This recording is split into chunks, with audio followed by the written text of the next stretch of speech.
And they keep coming back and saying, but we need this part in the bill because Nelson allows it. And I said, but that's not the will of the American people or the House of Representatives. We should not have public funding for abortion. And so we can break away all the side issues, but when it comes right down to it, there's no doubt in my mind that the Democratic majority would like to see public funding for abortion.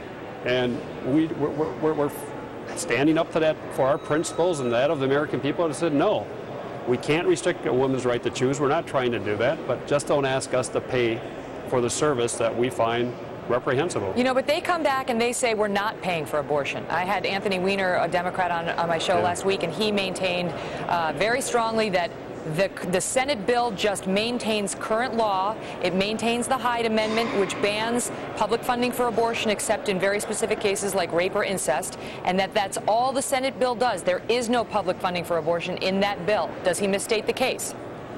Misstate the case, and I don't mean, Anthony's a friend of mine, and I've pointed out repeatedly, whether it's leadership or members, here's where it is. It's found on page 237, the refundable tax credit that you use that goes from the federal government to the exchange to pay for your insurance policy that covers abortion.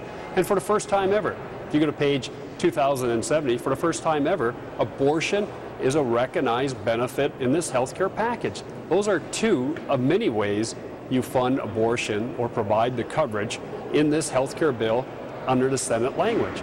Remember, when we did our amendment in November, we struck all that language. It's very similar to Lois Capps' amendment. Lois Capps, the one who injected abortion into the whole health care debate, and our amendment that the majority of the House approved struck all that language and said simply, no public funding for abortion, no public funding for tax credits for abortion. That's always been a policy of the United States. That's where we want to keep it.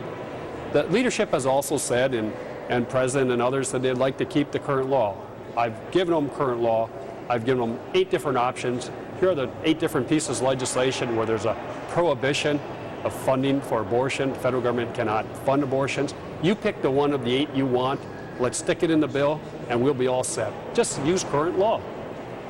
Yeah, and that has not gone anywhere for you. Congressman, stand by, because I want to talk to you about the White House's effort to peel off some of the so-called Stupak dozen who stood with you on this bill originally. And we're just getting some latest information in on perhaps one other person who may be changing his vote. So I'm going to go back to the Congressman about that right after the break. Stay tuned for that.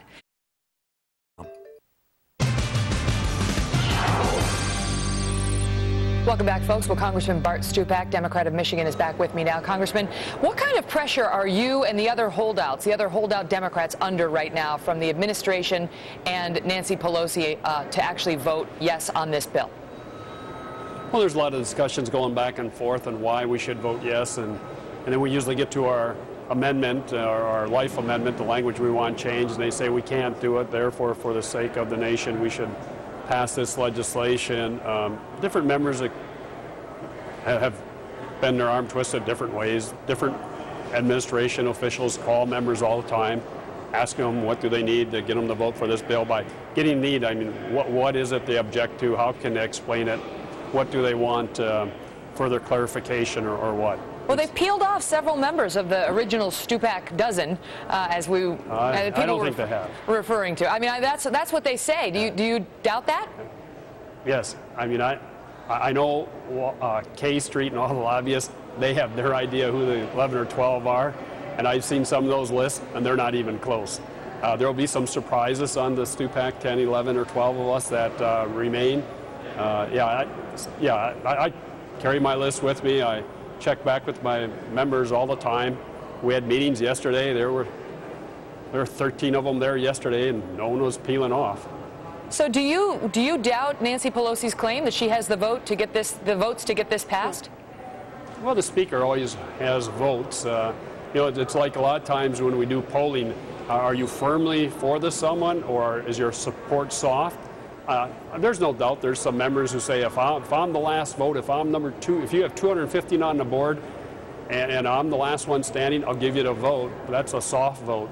No, I'm not going to dispute those claims. I just have faith in the members who have stood with me through all these months that they're just not going to peel off.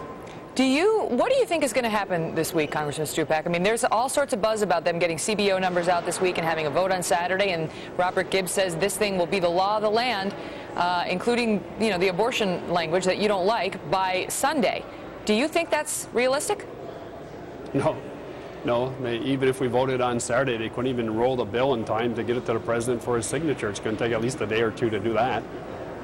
Plus, we're not done with this deal. I mean, the reason why the CBO keeps going back, because they're looking at different angles. Remember I said members have concerns, and what if we did this?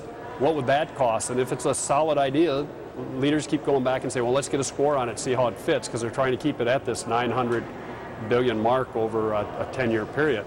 No, I don't think so. You know, latest rumor we've heard is they're not going to have it done today. It won't be till tomorrow, so we're going to go home, come back on Monday. I mean, around Washington, every 10 seconds there's a new rumor.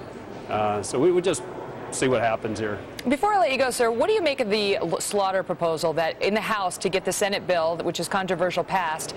They won't actually vote on it. They will just, or up or down vote. They'll just deem it passed to sort of get around having their members say that they voted for it.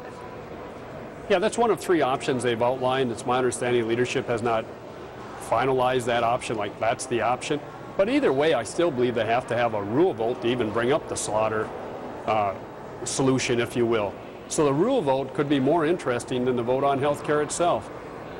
They still have not agreed on the policy. I've been in the caucuses. Each day we have a mandatory caucus on health care. They explain what they're doing. They're keeping members informed. But no set procedure has yet been declared. The slaughter, the deemed pass, you see that type of legislation all the time, especially when you're trying to raise the debt limit. Deemed pass by the rule vote raises the debt limit. We've seen that a number of times.